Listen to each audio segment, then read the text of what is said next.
Assalamualaikum warahmatullahi wabarakatuh. Perkenalkan, nama saya Haslinda, stambuk 1302021021 kelas B3. Saya akan menjelaskan tentang tugas yang diberikan pada pertemuan lalu, yaitu sebutkan dan jelaskan cara kerja masing-masing komponen PC yang terdapat pada komputer. 1. Motherboard atau mainboard adalah sebuah kepingan papan elektronik yang berfungsi untuk menyediakan tempat, soket, slot, dan konektor bagi komponen-komponen tersebut, lalu mengatur dan mengkoordinir mereka agar dapat bekerja sama dengan baik. Adapun cara kerja dari motherboard, yaitu motherboard mendapat suplai tenaga dari sebuah power supply di mana voltase akan dialirkan melalui sebuah power connector. Seluruh peripheral yang terinstal dengan MB akan mendapatkan pasokan power ini. Setelah MB mendapatkan supply power, jalur sirkuit elektrik yang terdapat pada motherboard yang menghubungkan setiap komponen tersebut akan bekerja. Sirkuit berfungsi menyediakan tempat untuk mentransfer sinyal dan voltase. PCB sendiri terdiri dari beberapa lapisan, biasanya disebut layer, dan setiap layer berisi jalur sirkuit tersendiri. Hingga setiap jalur yang rumit tidak perlu berhubungan jalur lain yang tidak terkait. Semakin banyak layer pada motherboard, biasanya 4-8 layer, maka akan semakin berkualitas karena mengurangi adanya gangguan interferensi. Yang kedua adalah prosesor. Prosesor atau pengolahan data sering juga disebut dengan CPU, yang merupakan singkatan dari Central Processing Unit, merujuk kepada perangkat keras komputer yang memahami dan melaksanakan perintah data dari perangkat lunak. Adapun cara kerja prosesor, secara sederhana, cara kerja prosesor intinya adalah menerima umpan atau perintah masuk baik dari mouse, keyboard, ataupun alat penginput data terhubung yang lain, kemudian menerjemahkan atau memproses data perintah tersebut untuk kemudian mengeluarkan atau meneruskan outputnya ke hardware atau software terkait. Yang ketiga adalah hard disk. Hard disk adalah alat penyimpanan untuk semua data di komputer dalam jangka lama.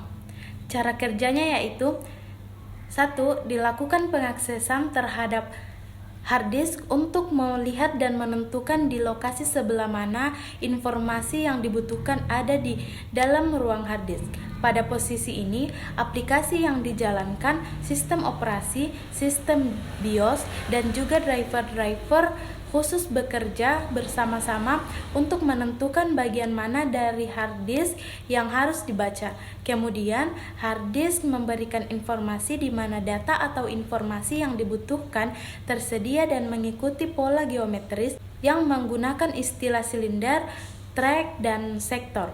Ketika informasi ditemukan, akan ada permintaan supaya mengirimkan informasi tersebut melalui interface hard disk untuk memberikan alamat yang tepat, dan setelah itu data tersebut siap dibaca.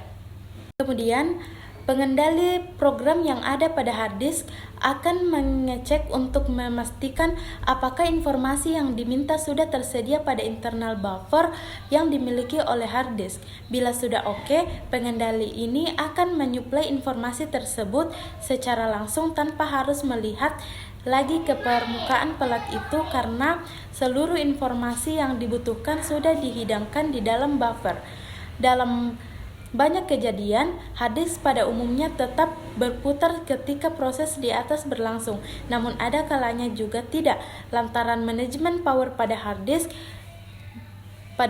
memerintahkan kepada disk untuk tidak berputar dalam rangka penghematan energi. Papan pengendali yang ada di dalam hard disk menerjemahkan instruksi tentang alamat data yang diminta, dan selama proses itu berlangsung, ia akan senantiasa siaga untuk memastikan pada silinder dan track mana informasi yang dibutuhkan untuk tersimpan.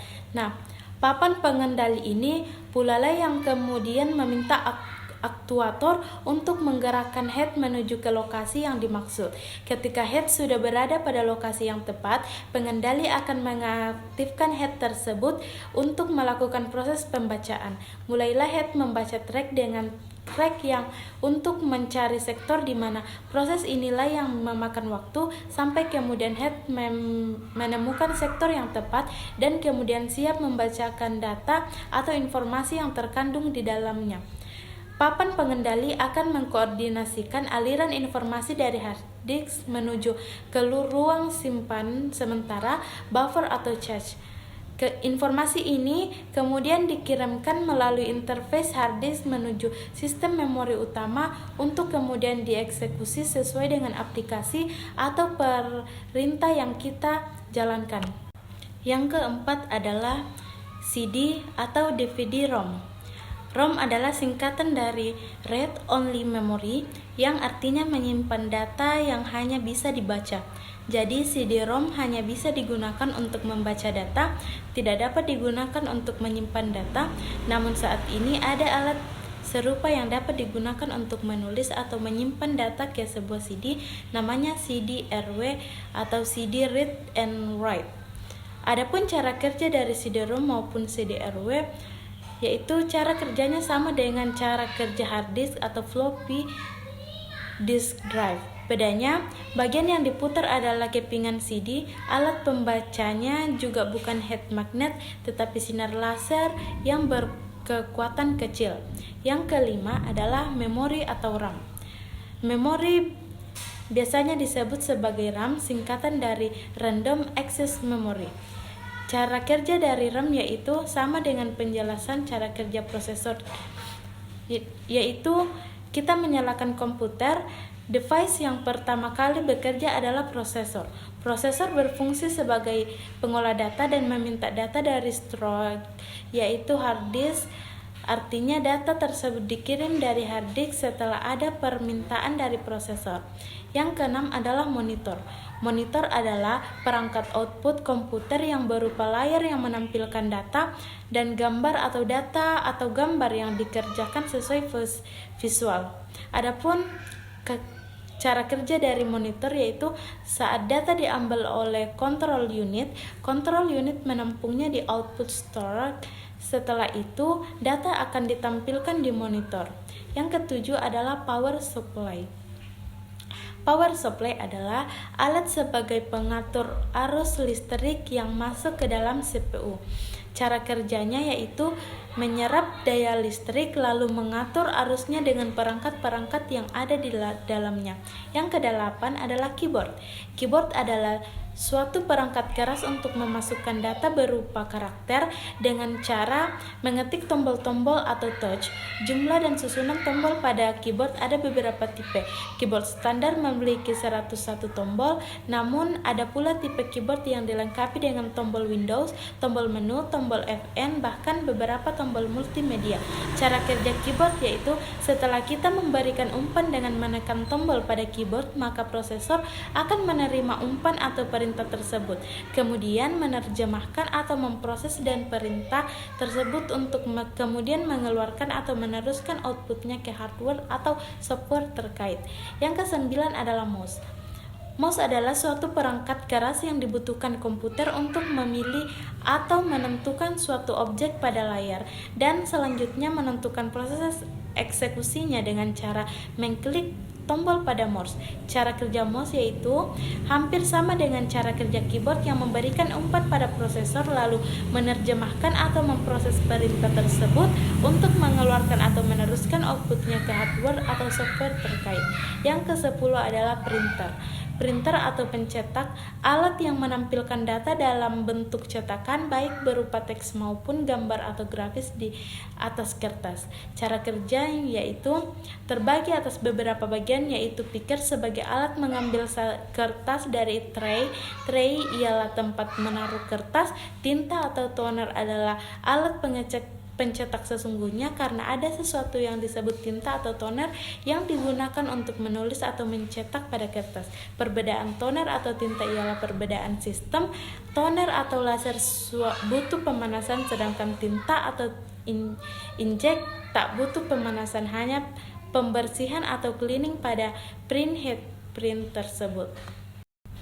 Soal yang kedua yaitu sebutkan dan jelaskan fungsinya 3 komponen penyusun prosesor. 1. Control Unit atau CU. Komponen prosesor pertama ini berfungsi untuk mengatur segala aktivitas perjalanan data yang terdapat dalam komputer seperti input dan output. Adanya control unit, maka segala aktivitas eksekusi tidak terjadi tumpang tindih dan dapat dilakukan secara teratur. Yang kedua adalah Arithmetic Logical Unit atau ALU. Setelah input diterima, maka komponen kedua ini akan melakukan perhitungan aritmetika sesuai perintah yang diperoleh dari user. Perhitungan aritmetika digunakan agar komputer dapat membaca instruksi yang benar pada komponen ini. Prosesor benar-benar melakukan pengerjaan yang penting pada sebuah sistem. Yang ketiga adalah Register Unit atau RU. Komponen ketiga ini merupakan alat penyimpanan kecil daripada memori utama, walaupun berukuran kecil tetapi memiliki kecepatan akses yang lebih tinggi. Pada komponen ini, alamat register data yang telah diolah oleh CU dan ALU disimpan yang nantinya diolah kembali. Soal yang ketiga yaitu jelaskan bagaimana perkembangan prosesor sekarang ini. Teknologi prosesor saat ini menggunakan ketebalan silikon setebal 0,13 mikron. Semakin tipis akan semakin mengurangi panas, power yang kecil, dan peningkatan kinerja yang signifikan karena lebih banyak teknologi yang ditanam. Sekian dari saya. Assalamualaikum warahmatullahi wabarakatuh.